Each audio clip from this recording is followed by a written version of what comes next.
ცნობილი როზენჰანის ექსპერიმენტი. 1963 წელს ფსიქოლოგმა დევიდ როზენჰანმა ჩაატარა ერთი ძალიან საინტერესო და სკანდალური ექსპერიმენტი. სკანდალური რატომ? ამას ძალიან მალე გაიგებთ. ეს არის ჩემთვის ერთ-ერთი ყველაზე საინტერესო ექსპერიმენტებს შორის. 1963 წელს 8 ჯანმრთელმა ადამიანმა, მათ შორის დევიდ როზენჰანმა, ვინც ექსპერიმენტს ატარებდა, გადაწყვიტეს შეეღწიათ სხვადასხვა ფსიქიატრიულ დაწესებულებებში. ისინი შევიდნენ ამ ფსიქიატრიულ დაწესებულებაში და უთხრეს, რომ რაღაცა ხმები ესმოდათ. ესმოდათ ხმები, რომლებიც ამბობდნენ ცარიელი, ჩლუნგი, დარტყმა. მხოლოდ და მხოლოდ ეს იყო ტყუილი. ანუ დანარჩენი ყველაფერი რაც უთხრეს იყო რეალური. ანუ მე მაგალითად რომ მივიდე ფსიქიატრიულ დაწესებულებაში და ვთქვა რომ ხმა მესმის, რომელიც მეუნება ჯანდაბა მესმის. სულ მაგაზე მეფიქრება თითქოს ეგ ხმა მესმის. და დანარჩენსაც მოუყვები, იქნება სრული სიმართლე, თავიდან ბოლომდე 100% სიმართლე ჩემი ცხოვრებასთან დაკავშირებით, ანუ ჩემი ცხოვრებიდან რაღაცა მომენტები. საინტერესო ის არის რომ ეს ადამიანები, ვინც სრულიად ჯანმრთელები იყვნენ, მათ მოუყვეს ექიმებს რომ ესმოდათ ერთი სიტყვა რაღაცა, რენდომ სიტყვა და დანარჩენი ყველაფერი რაც უთხრეს სიმართლე იყო, ჩვეულებრივი ადამიანის ცხოვრების რაღაცა შემადგენელი ნაწილები იყო. და ამის მოსმენის შემდეგ ფსიქიატრებმა ყველა მათგანს დაუსვეს შიზოფრენიის დიაგნოზი მეტწილად. როდესაც ისინი შენობაში როგორც პაციენტები ისე დაარეგისტრირეს, ძალიან მალე ის ადამიანები გამოჯამრთელდნენ. ანუ საერთოდ აღარაფერი უთქვამთ, რომ ეს ხმა მესმისო. 8 მათგანმა ჩვეულებრივად გააგრძელეს ცხოვრება, რა ჩვეულებრივად იღვიძებდნენ, ჭამდნენ, იძინებდნენ, რო ეკითხებოდნენ რომ ხმები ისე გესმისო, არა, აღარ გვესმის ხმები, ეუბნებოდნენ. ძალიან ჩვეულებრივად ნორმალური ადამიანი როგორც იქცევა, ისე იქცეოდნენ. მიუხედავად ამისა, პერსონალიდან ვერავინ ვერ შენიშნა, რომ ისინი ჯანმრთელები იყვნენ.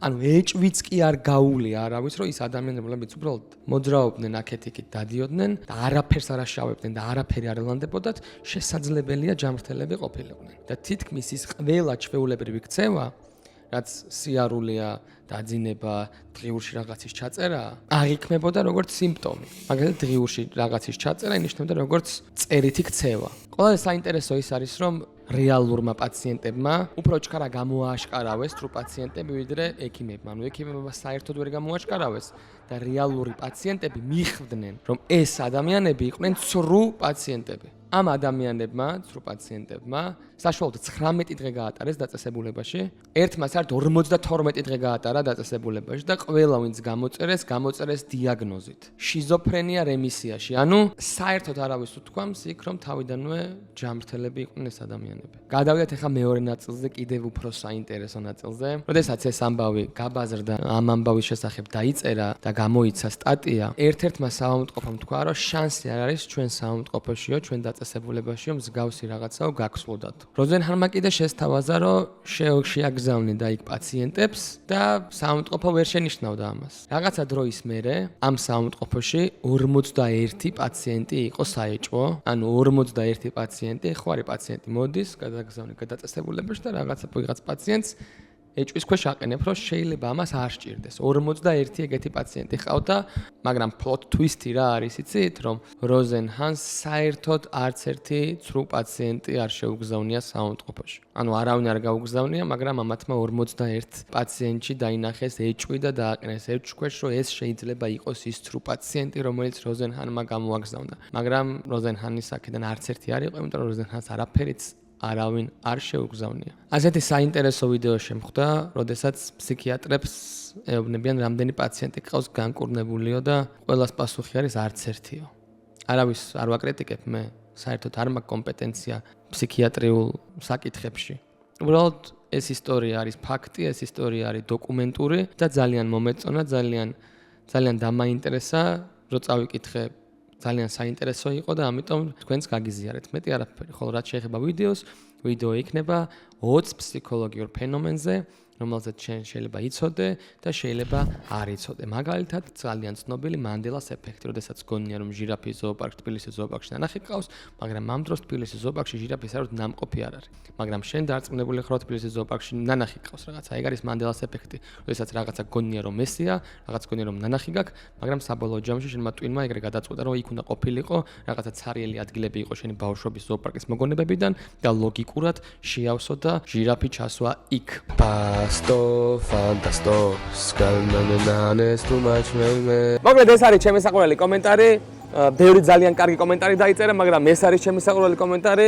დაწერე ძმაო ანგარიშის ნომერი შენივე აკაუნთით reply-ში საქართველოს ბანკის და გადმოგირიცხავ კუთვნილ ასლარს, მაგრამ თუ 100 ლარი მეგობრებო თქვენთვის საკმარისი мотиваცია არ იყო იმისთვის რომ რამე გაგიკეთებინათ 150,000 ლარზე რა სიტყვით. 27 ივლისიდან 30 სექტემბრის ჩათვლით არის მობილბანკის გათამაშება, სადაც საპრიზო ფონდი არის 150,000 ლარი, 80,000 ლარი პირველ ადგილზე, 50,000 ლარი მეორე ადგილზე და ასე შემდეგ. ძალიან მარტივ მონაწილეობას მიიღებთ, უნდა შეხვიდეთ მობილბანკში და გამოიყენოთ მობილბანკი, მაგალითად გადარიცხოთ ფული, გადაიხადოთ კომუნალურები და ასე შემდეგ. და ამ მობილბანკის გამოყენებით აგროვებთ ბილეთებს და ბილეთების დაგროვებასთან ერთად კამპანიის ფარგლებში მიიღებთ დამატებით საჩუქრებს, ფულად პრიზებს და ასევე პლუს ქულებს. ანუ შეიძლება შეხვიდე უცებ რომელიღაცა დღეს შენს მობილბანკში და დაგხვდეს ფულადი პრიზი. ჩაერთეთ მობილბანკის გათამაშებაში და მიიღეთ შესაძლებლობა იმის, რომ 150,000 ლარიდან რაღაცა თანხა თქვენ შეიხვედროთ. მეც ვერთვები, იმედია პირველ ადგილზე გავალ 80,000 ლარს მოვიგებ და ზამთარშიც რამე ისეთ მზიან კურორტს ავარჩევ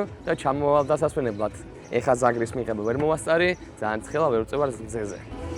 გამარჯობა მეგობრებო, როგორ ახართ? ფსიქიატრიაზე ვინც აბარებთ და ფსიქიატრები ვინც ხართ არ მიწყნოთ, ვიცი რომ განვითარდა ექსპერო.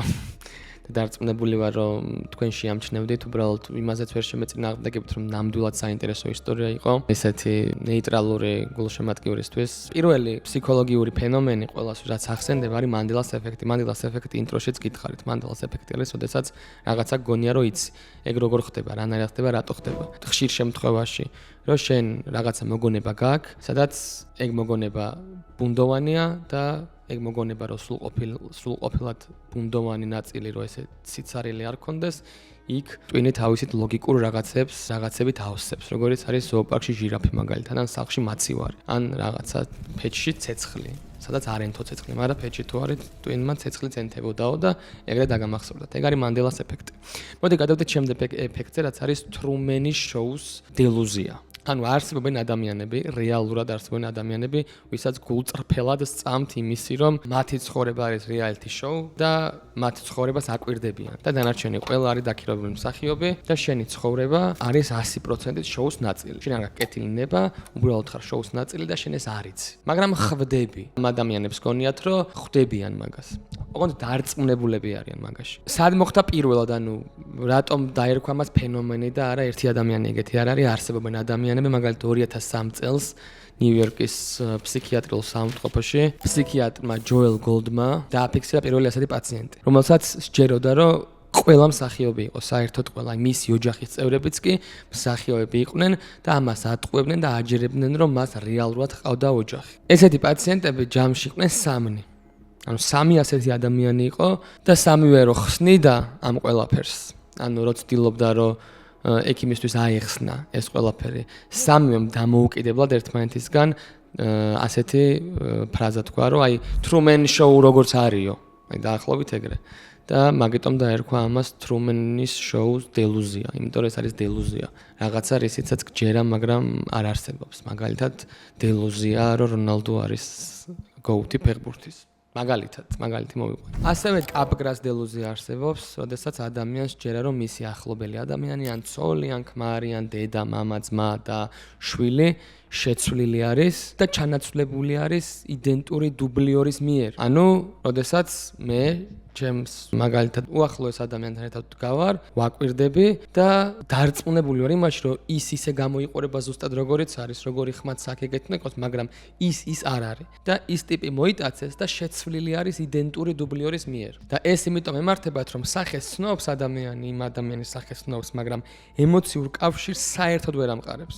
ანუ, როდესაც ადამიანს ხედავ, მასთან ემოციური კავშირი გააქვს, რაღაცა რომ აი გიხარია იღიმი, თუ ვინმე არ გევასება, რაღაცა დისკომფორტს განიცდი, ვინც როცა შემოდის ის ადამიანი ოთახში და აი ამ ყველაფრის ემოცია რაღაც ეტაპზე გქონდა და სადღაც გაქრა. და ეს ადამიანები დელუზიურად აჯერებენ საკუთარ თავს, რომ ემოციები გაქრა იმიტომ, რომ ის ადამიანი აღარ არის, იგივენერად გამოიყურება, გავს, მაგრამ ის არ არის. აი მაგალითად, ეხლა რომ გავიდეს დრო, განვითარდეს ტექნოლოგია და შენი ახლობელი ადამიანი, ყველანი წარმავლები ვართ, როგორც იცით, დედამიწაზე ყველა ადამიანი ერთ დღეს აღარ ვიქნებით და ვინც აღარ არის ის ადამიანის ტვინის რაღაცა ემოციები და მახსოვრობა და მოგონებები რომ ამოიღონ და რაღაცა AI-ში რომ რობოტში რომ ჩააშენონ და ზუსტად გავს იმ ადამიანს არის ზუსტად ისეთი ახსოვს ის რაღაცები რაც შენ გახსოვს რაც უნდა ახსოვდეს შენთან ერთად მაგრამ ზუსტად ის რომ ის არ არის იმიტომ რომ იმას სული არ გააჩნია. აი დაახლოებით ეგეთი შეგრძნება აქვს ამ ადამიანებს, ვისაც აქვს ეს კაპგრას დელუზია. იციან რომ ყველაფერში, ვერაფერში ვერ ჩაჭრიან, მაგრამ ემოციური კავშირი არ აქვთ, იმიტომ რომ გონიათ რომ ეს ადამიანების ჩანაცვლება ან AI-ა, ან ვიღაცა მსახიობი. როდესაც ეს ფენომენი პირველად დაფიქსირდა, მაგ დროს ალბათ მსახიობზე იყო უფრო აქცენტი ვიდრე AI-ზე, იმიტომ რომ დაფიქსირდა 1923 წელს. ეს მოხდა საფრანგეთში და ერთ-ერთი ფსიქიატრი ვინც იყო, კაპგრა ერქვა ამ ადამიანს და მაგიტო ქვია კაპგრას დელუზია. და ეს ქალი, ეს მადამ ემი იყო, ესე არის აღრიცხული როგორც მადამ ემი და ეს მადამ ემი დიდი ხანი ამტკიცებდა რომ მისი შვილები ქმარი და მთლიანი ოჯახი ჩაანაცვლა დუბლიორებმა და ისინი აღარ იყვნენ. ეს არის და ეს. ალბათ ეგ მადამ ემი რო 2026 წელს ყოფილიყო, იტყოდნენ რომ რობოტები არიანო და AI არო და ჩანაცვლებულები არიან. ბევრზე გვაქვს ეგეთი ეჭვი Kanye West-ზე, ბევრ სტარზე რა, რომ შეცვალეს რა. და კაპგრას დელუზიის საწინააღმდეგო დელუზია არსებობს, რომელსაც ქვია ფრეგოლის დელუზია და ის ადამიანი ამბობს, რომ პირიქით ეს ბევრი ადამიანი არის ერთი და იგივე სხვადასხვა ადამიანი და შენიღბულია და გვატყუებს, რომ ვითომ ბევრი სხვადასხვა ადამიანი არსებობს. ასევე არსებობს კოტარის დელუზია. კოტარის დელუზია არის, როდესაც ადამიანს დარწმუნებული ადამიანი რომ მოკვდა. ან მკვდარია რა, არ არის ცოცხალი. ან საერთოდ არ არსებობს. ასევე არის ეს ცოცხალი გვამის სინდრომითაც არის ცნობილი. კოტარის დელუზიის პირველი ჩანაწერი, სადაც არის კოტარის დელუზიაზე, არის მადამ X-ი ვიღაცა, ვინც ამტკიცებდა, რომ მას არც სული, არც კუჭი, არც გული, არც სისხლი, არც არაფერი არ ჰქონდა, იყო უბრალოდ სხეული, არ ჭირდებოდა მას არც საკვები, არაფერი და საბოლოო ჯამში რაღაცა პერიოდის მერე შიმშილით გარდაიცვალა, იმიტომ რომ დარწმუნებული იყო, რომ მას საკვები არ ჭირდებოდა. იმდენად დელუზიური იყო, რომ თვითონ ინსტინქტმაც კი ვერ აჭამა ვერაფერი, იმდენად დარწმუნებული იყო, ან ფსიქოლოგიურად ინსტინქტს მოერია თითქოს რა და მაგიტომ არის ფსიქოლოგიური ფენომენი და არა რაღაცა აკვიატება და ჩაციკლვა. ასევე ძალიან საინტერესო არის, რომ არსებობს გაზიარებული ფსიქოზი. Folie à deux, ესე ქვია, ალბათ სწორად თქვი. წარმოიდგინე ორი ადამიანი და ერთის ბოდვითი რწმენა სიახლოვის გამო მეორეზეც რო გადადეს. აი მაგალითად 1923 წელს მოხდა ასეთი რაღაცა დებმა, მოახლეებმა მოკლეს თავისი დამსაქმებელი და მისი ქალიშვილი, ხოლო სასამართლო ფსიქიატრებმა ზუსტად აი ამ სინდრომით შეაფასეს ეს ყველაფერი folie à deux სინდრომით, იმიტომ რომ ერთ დას ჰქონდა ფსიქოზი და მეორე დას უბრალოდ გადადებული ჰქონდა ეს ფსიქოზი. ანუ ცოტა საშიშია და ცოტა შემაძრწუნებელია ფსიქოზი, რომ შეიძლება გადამდები იყოს, მაგრამ არსებობს ასეთი ფენომენი, რომელსაც ქვია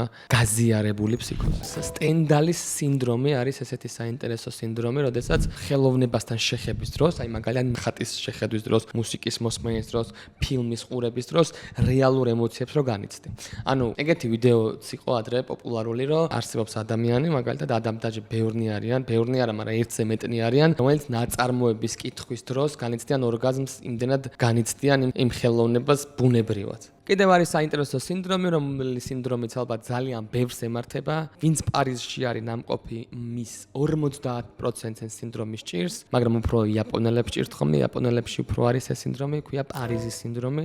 როდესაც მართლა რეალურად პარიზის სინდრომი ქვია. ეს არის სინდრომი, როდესაც პარიზში ჩასული ტურისტები იმდენად შოკირებულები არიან, რამხელა კონტრასტი არის მოლოდინსა და რეალობას შორის. ანუ პარიზში ჩადიან როგორც ამელი და ანუ ძალიან სხვა მოლოდინები აქვს და თვითონ ქალაქში ჩადიან, შოკი ემართებათ და მართლა ცუდად ხდებიან იმხელა სხვაობა არის მოლოდინსა და რეალობას შორის. და ამას თავისი სახელი აქვს, ქვია პარიზის სინდრომი. ანუ ისეთი დიდი შოკია მათთვის, რომ ფსიქოლოგიურ კრიზისშიც კი ვარდებიან ეს ადამიანები მეტწილად იაპონელები, იმიტომ რომ ხო რა, მე მესმის რატომაც მოვძდით ეს იაპონელებს. არსებობს ასევე იერუსალიმის სინდრომი, პარიზის სინდრომის მსგავსი რაღაცა, როდესაც ადამიანები ჩადიან იერუსალიმში და საკუთარ თავს აღიქვამენ ბიბლიურ პერსონაჟად. და ეს იერუსალიმის სინდრომი არ არის ძალიან უცხო, იმიტომ რომ ყოველწლიურად ათობით ტურისტი ხდება სამომტყობოში და იმის გამო რომ ემართება იერუსალიმის სინდრომი და დარწმუნებული არის, როდესაც იქ ჩადის იერუსალიმში, საკუთარ თავს ხედავს როგორც ბიბლიურ რეალურ პერსონაჟს რა. აი ეს არის იერუსალიმის სინდრომი. არსებობს ასეთი ეფექტი, არლას ეფექტი ქვია, როდესაც საჭმელი ან სასმელი ან რაღაცა, რასაც მიირთმევთ, იმდენად გემრიელია, რომ ტვინი წესით გეუბნება, რომ არ უნდა იყოს ჯანსაღი, შანსი რა ჯანსაღი ესეთი გემრიელი იყოსო, ამას ქვია არლას ეფექტი, რატო ქვია არლას ეფექტი? ეხლა მოგახსენებთ, ეს არის არლას პროტეინ პუდინგი, განსაკუთრებით მარილიანი კარამელის გემოთი, რომელიც ისეთი გემრიელია, როცა მიირთმევ, გიჭირს დაჯერება, რომ ჯანსაღი, ამ დროს არის ძალიან ჯანსაღი.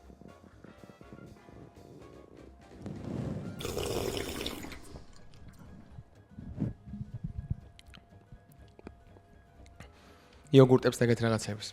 მარტო მევჭამ ესე?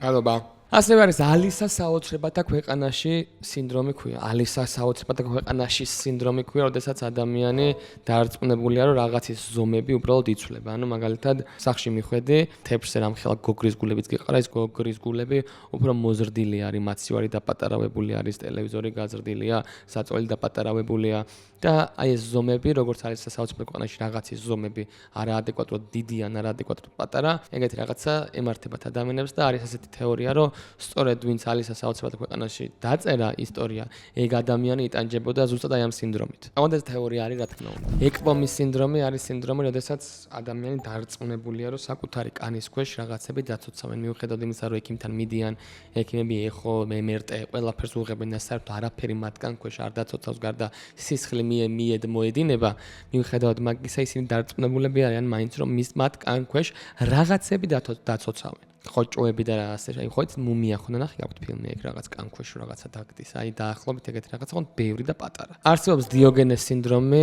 ძირითადად ხანძმულებში ვლინდება ეს სინდრომი როდესაც ადამიანი გულგრილი ხდება საკუთარი ჰიგიენის მიმართ ანუ ისე თქვა მინდა რომ საერთოდ არ ანაღლებს გასარეცხი როა საბანაო როა ნაგავშიროზის ისაქმებს ყველგან სადაც უნდა და საერთოდ აღარ აღიქვამს დეზინტერიას დისკომფორტად და თავიდან ბოლომდე ცხოვრობს ნაგავში. ყველაზე ცნობილი რეალური პარალელია ჰარლემელი ძმები, ჰომერ და ლენგლი კოლიერები, რომელიც 1947 წელს გარდაიცვალნენ, როდესაც მის სახლში შევიდნენ 150-მდე ტონა ნაგავი გამოიტანეს იმ სახლიდან. ანუ 150 ტონა ნაგავში ცხოვრობდნენ ეს ძმები. ვისაც ჭირდა ეს დიოგენეს სინდრომი. სტოკჰოლმის სინდრომი ალბათ ყველაზე ცნობილი სინდრომი არის, იმიტომ რომ ბევრ ფილმში არის ნახსენები სტოკჰოლმის სინდრომი, რომელიც არის საკუთარ გამტაცებელთან დროთა განმავლობაში რაღაც ემოციურ კავშირს ამყარებ და სიმპათია გიყალიბდება შენი გამტაცებლის მიმართ. და ეს სახელი სტოკჰოლმის სინდრომი მოდის 1973 წელს, იმიტომ რომ სტოკჰოლმის ბანკის ძარცვის დროს გამოვლინდა. ლიმას სინდრომი არის სტოკჰოლმის სინდრომი, ოღონდ მისი საპირისპირო, როდესაც გამტაცებელი გრძნობს ემოციურ კავშირს და სიმპათიას გატაცებულის მიმართ. ანუ ზუსტად იგივეა, ოღონდ გამტაცებელს როცა. მაგრამ ეს შეიძლება სინდრომები არც იყოს. ესენი უბრალოდ სიმპათია ჩდება რაღაცის მიმართ შეიძლება იმიტომ რომ ძლიერია ვთქვათ ამას იმიტომ გაუჩნდა და ანიმან გატაცების დროს კარგად მოექცა და მასში მაგ დროს დაინახა ხო იცით როგორც არის ბოროტი როდესაც კეთილ საქმეს ჩადის უფრო ბევრ ტაშს უკრავს საზოგადოება ვიდრე როდესაც კეთილი ყოველდღე კეთილ საქმეს ჩადის და ისევ კეთილ საქმეს ჩადის მაგრამ როდესაც ბოროტისგან მოლოდინი გაქვს რომ შენ ის ცუდია და ცუდ საქმეს უნდა გააკეთოს და კარგ საქმეს აკეთებს კიდე უფრო დიდი ის გიჩნდება რა ქვია სიმპათია გიჩნდება ეგ არის ძალიან უსამართლობა ეგ უნდა მაგას უნდა მოვერიოთ ჩემი აზრით საზოგადოება რომ ტიპი ვინც ბოროტი იყო და კარგად მოიქცევა თითქოს კონტრასტს რო ხედავთ კიდევ უფრო დასაფასებელია რომ ეს ბოროტი იყო და კარგად მოიქცა და ადამიანი ვინც ყოველდღე კარგად იქცევა ის ჩვეულებრივია და ის ადამიანი ვინც ყოველდღე კარგად იქცევა და ერთ დღეს ცუდად მოიქცევა ის ცუდ დღეს გაუმახვილებენ ყურადღებას აი არის უცნაური რა აი მანდ უფრო ვიხრები მე სტოკჰოლმის სინდრომის ამბავში რომ სტოკჰოლმის სინდრომი არის როდესაც ადამიანისგან ელოდები რომ მოკლას და უცებ გამოიჩინა იმ ადამიანმა რაღაცა ტკბილი სიტყვა გითხრა, თავზე ხელი გადაგისვა, მოდი დაჯეკიო გითხრა, გამტაცებლა შენ, ვაიმე რა კეთილი გამტაცებელია. ეგრე მიმაჩნია მე. მიმაჩნია კი დარწმუნებული ვარ ეგრე არა ოქნა. ძალიან საინტერესო სინდრომი გენოვეზეს სინდრომი ქვია. ყალიბდება ასე. რაც უფრო მეტი ადამიანი არის მოწმე რაიმე საგანგებო სიტუაციისა, მით უფრო ნაკლებია შანსი, რომ ვინმე პასუხისმგებლობა აიღოს და ნაბიჯი გადადგას, რომ ეს საგანგებო სიტუაცია შეამსუბუქოს, პრევენცია მოახდინოს. და ეს ძალიან საინტერესო არის. როდესაც მარტო ხარ ადამიანი, ერთი ადამიანი რაღაცა, მაგალითად ერთი ადამიანი დაჭრილი არის და შენ ხარ აქეთ მარტო. თითქოს შენი პასუხისმგებლობაა, რომ ამ ადამიანს ყურადღება მიაქცევ, იმიტომ რომ სხვა არავინ არ არის. როდესაც ორნი ხართ, იქ ორზე იყოფა პასუხისმგებლობა. როდესაც სამნი ხართ, სამზე და 30-ნი რო ხართ, იქ ყველა ფიქრობს, რომ იმ რაღა მე აქ 29 სხვა კაცი არის და უფრო კომპეტენტური იქნება. რაღა მე და ეგრე ფიქრობს, რაღა მეს ფიქრობს 30 ადამიანი და საბოლოო ჯამში რაც უფრო იზრდება მოწმეების რაოდენობა, მეტ უფრო მცირდება შანსი იმის, რომ ვიღაცა ნაბიჯს გადადგამს და ყურადღებას მიაქცევს და დახმარებას გაუწევს დაზარალებულს. ეს არის გენოვეზეს სინდრომი. კოგნიტური დისონანსი, ეს ის დისკომფორტია, როდესაც შენი ქმედება და შეხედულება ერთმანეთს არ ემთხვევა. როგორც ჩამოყალიბდა ეს, საიდან გაჩნდა ეს კოგნიტური დისონანსი, როგორც ამბავი. 1956 წელს იყო ასეთი სექტა, რომელიც ამტკიცებდა და სჯეროდა და სწამდა იმის, რომ რაღაცა კონკრეტულ დღეს სოფლიოს აღსასრული მოდიოდა. ეს იყო აი დარწმუნებულები იყვნენ ამაში, დადიოდნენ და ამტკიცებდნენ და ჩაეხუდათ ერთმანეთს და ეგეთი სიტუაცია იყო. მაგრამ როდესაც მაგ თარიღს გადაცდა, იმის მაგივრად რო მაგ ადამიანებს სიმართლე იღიარებინათ, რომ დანდაბა შევწდით და ეგრე არ ყოფილიყო. პირიქით, უფრო დიდ რწმენაში გადავარდნენ, უფრო მეტად ირწმუნეს და ამტკიცებდნენ, რომ იმიტომ არ მოხდა ეს ყველაფერი, რომ ამათმა რწმენამ გადაარჩინა სამყარო. ეგ არის კოგნიტური დისონანსი. დანინგ-კრუგერის ეფექტი, ეგ ყველაზე ცნობილი ეფექტია, განვიცდით ყველანი ალბათ სამყაროში. რაც უფრო ცოტა გაგცოდნა, მით უფრო მეტი გონია რომ იცი. ანუ რაც უფრო ცოტა გაგცოდნა, ეყურე თვალსაწიერი არის ერთი და განათშემეცნება არის მეორე. ანუ აი მაგალითად დავიღოთ ადამიანი, ვინც ცხოვრობს რამე კონკრეტულ ქვეყანაში, მაგალითად ირლანდიაში ცხოვრობს. და ამ ადამიანს ირლანდიამ გონია მთელი დედამიწა. ანუ სამყარო ირლანდიის იქით მან არ იცის. ირლანდიის იქით, საზღვარს იქით, რომ რაღაც არსებობს, ეგ არ იცის. და ირლანდია თავიდან ბოლომდე იცის. ანუ რისი თქმა მინდა, რომ დიდი შანსი რომ ადამიანს ჰქონდეს დანინგ-კრუგერის ეფექტი. იმიტომ რომ მისი თვალსაწიერი ირლანდიას ვერ ცდება, საბოლოო ჯამში იცის ძალიან ცოტა, მაგრამ თავი გონი ექსპერტი, იმიტომ რომ ის ძალიან ცოტა თვალსაწიერში მართლა ექსპერტი არის, მაგრამ რაც უფრო მეც გაიგებს, რომ გადაცურავს ზღვას და ჩავა მაგალითად ევროპაში ქვემოთ, ევროპა ეგეც, მაგრამ ჩავა საფრანგეთში.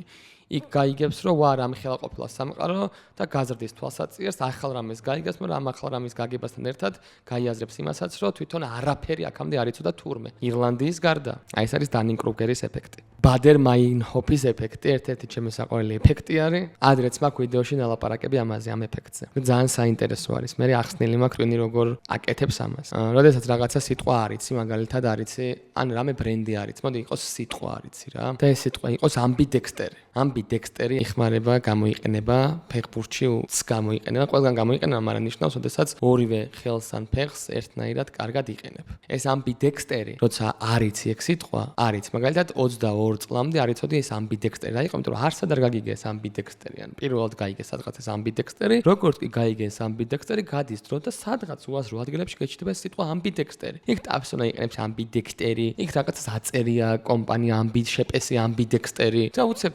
გიждები რომ ჯანდაბა, ეხა მე ხო ეს სიტყვა ხო გუშინ გავიგე პირველად ცხოვრებაში. დღეს უკვე მეოთხედ რანაირად შემხვდა. ამას ქვია ბადერ-მაინჰოფის ეფექტი. უცებ ესე წიგნს რო დახედო და დაკეცო ესე ერთი წამით დახედო, დაკეცო. და ეგრე იპოვეთქო სიტყვა, მაგალითად, მანდ ერთ-ერთი სიტყვა არის ცათმფრენი. და ესე დიდი ტექსტია და უცებ დახედო, დაკეცო და ეგრე იპოვოთ ცათმფრენი. ხო დაგჭირდება რაღაცა თუ არ გაგიმართლეთ 30 რამის გაკეთება. და ტვინი უკეთებს ეგეთ რაღაცას, უბრალოდ რომ ესე ფოსფორისფრად თითქოს გადაავლებ იმ სიტყვას და როგორც კი ამოწე იმ ფოსფორისფერს ხედავ და ეგრევე მაგას კითხულობ. აი მაგას შვება ტვინი. ანუ სადმე თუ ეწერა ამბიდექსტერი, შენ ყურადღებას არ აქცევდი, შენთვის არაფერს არ ნიშნავდა, მაგრამ როდესაც შენთვის ამბიდექსტერი მნიშვნელოვანი გახდა, რომ შენ გონებაში დაგემახსოვრებინა, თუ სადმე შეიძლება ამბიდექსტერი ეწეროს, ან გაიგო, აუცილებლად ყურადღებას გაამახვილებ. ანამდე არ ამახვილებდი უბრალოდ რა. აი იმ ყვითელ მარკერს აავლებს, რომ შენთვის შენი გონება გეხმარება იმაში, რომ კარგად გაიაზრო და კარგად დაიმახსოვრო ახალი ინფორმაცია. ეს არის და ეს. ამ ვიდეოში ჩემი საყვარელი კომენტარი კი არ მიიღებს ასლარს. ამ ვიდეოში მიიღებს ადამიანი ასლარს, ვინც პირველი იპოვის ყველა ამბიდექსტერს დამალულს ჩემ ვიდეოში, ანუ მთელი ვიდეოს განმავლობაში სადმე რამდენიმე ადგილას გამოჩნდა სიტყვა ამბიდექსტერი. და ვინც ყველა ამბიდექსტერს იპოვეს და დროებით მაგალითად 0-0-2.54 წამზე დაინახა ამბიდექსტერი, ეგენი ეგ დროები ჩამოწეროს და ყველას ვინც იპოვის და ვინც იპოვის ყველას პირველი ის მიიღებს ჩემგან 100 ლარს და ესე სახალისო ყველა ვიდეოში კომენტარებში რაღაცა აქტივობას ხან საყველო კომენტარს ავარჩევ, ხან რაღაც ისტერეგებს დავმალავ და მაგის გამარჯვებულს გადავცემ 100 ლარს და ხან ისე და ხან ასე. არ ვიცით რამდენია, შეიძლება იყოს 5, შეიძლება იყოს 30. კაცმა არის ეს, ამიტომ კარგად დააკვირდით, იპოვეთ და შეიძლება ვიღაცებს ძალიან ბევრს ეწეროს, მაგრამ თქვენ იყოთ ის ადამიანი, ვინც იმ 26-ს იპოვის მაგალითად, რომელიც მოაგებინებს ჩემ გამოწერილ 100 ლარს. მედია საინტერესო ვიდეო იყო. ამაზე საინტერესო ვიდეოებიც გადამიღია და რწმუნებული ვარ, ამაზე უინტერესოც გადამიღია, მაგრამ მგონი საინტერესო იყო მაინც რა. მსოფლიო ჩემპიონატი დასრულდა და ასევე დასრულდა საქართველოს ბანკის კრეატორ მსოფლიო ჩემპიონატი, სადაც სამწუხაროდ ვერც მსოფლიო ჩემპიონატი, ვერც კრეატორების მსოფლიო ჩემპიონატი არგენტინამ ვერ მოიგო, მაგრამ შევხვდებით 4 წლის მერე და აუცილებლად გავიმარჯვებთ. შეგიძლიათ გადახვიდეთ და უყუროთ, როგორ ვერ გაიმარჯვა სამწუხაროდ არგენტინამ. უღრმესი მადლობა, მე წავედი, დაგემშვიდობებით. თუ მოგეწონათ ვიდეო, აუცილებლად დალაიქეთ, არხი გამოიწერეთ. мотивация რომ მქონდეს რა, მაინც საკმარის мотивация მაქვს და საკმარის გამომწერები მყავს იმისთვის, რომ ვიდეოები სულ გადავიღო. მაგრამ ბიზნესს თუ გაასწორებს რა და თუ გინდათ რომ ბიზნესს უგერჩი დამიდგეთ, გამოიწერეთ არხი და ლაიქეთ ვიდეო და წერეთ კომენტარი, გავუზიაროთ ბებიებს, ბაბუებს, ბიძებს და დეიდებს და ბიცოლებს ეს ვიდეო. უღრმესი მადლობა, ნახვამდის.